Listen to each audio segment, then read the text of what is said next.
امام علی علیہ السلام کی خدمت میں ایک شخص آیا اور دست ادب کو جوڑ کے عرض کرنے لگا، یا علی، قیامت کے دن وہ کون سے سوال ہیں جس پہ جنت اور دوزخ کو تقسیم کیا جائے گا؟ بس یہ کہنا تھا تو امام علی علیہ السلام نے فرمایا، وہ 5 سوال ہیں جس پہ دوزخ اور جنت کو تقسیم کیا جائے گا۔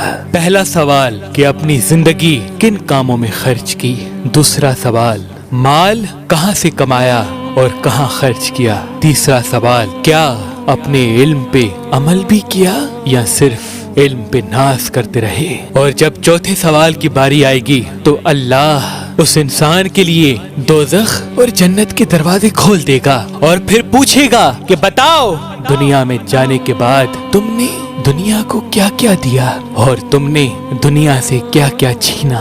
یہی سوال ہوگا جو انسان کو جنت یا دوزخ میں دھکیل دے گا، اور پھر اللہ ان لوگوں کو بلائے گا جو زندگی میں اس انسان سے جڑے ہوئے تھے، وہ رشتہ دار، وہ دوست، اور ساتھ ساتھ وہ نعمتیں جو اللہ نے اس انسان کو بخشی تھی، سب سامنے کھڑی ہو کے اس شخص کے اعمال کا تماشا دیکھیں گی۔ اور اتنی دیر میں اللہ 5واں سوال پوچھے گا کہ بتاؤ، جو نعمتیں میں نے تمہیں عطا کی تھی تم نے اس کا کیا احساس و احترام کیا۔ ہاتھ سے لے کے پاؤں تک، پاؤں سے لے کے آنکھوں کانوں تک، زبان تک چیخ کھڑی ہوں گی، ہر وہ گناہ بیان کرنے لگے گی جو اس شخص نے انجام دیا ہے۔ ہر شخص جس کے ساتھ اس انسان نے دغا کی، ظلم کیا، وہ آ کے فریاد کرنے لگے گا، اور یہیں پہ اللہ کا عدل ہوگا اور فرشتے اس انسان کو پکڑ لیں گے اور وہ چیختا رہے گا۔ لیکن افسوس، اس وقت تمام نعمتوں